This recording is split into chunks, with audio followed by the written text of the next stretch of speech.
Un avión comercial de una línea local Lansa cayó este lunes al mar un minuto después de haber despegado del Aeropuerto Internacional Juan Manuel Gálvez, de la isla de Roatán, en el Caribe de Honduras, informó una fuente oficial.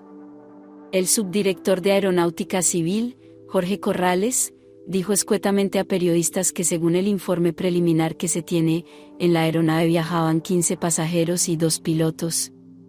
Agregó que solamente se sabe que hay varios lesionados y que el aparato se dirigía hacia la Ceiba, en tierra firme, siempre en el Caribe, donde debió aterrizar en el Aeropuerto Internacional Guillermo Anderson.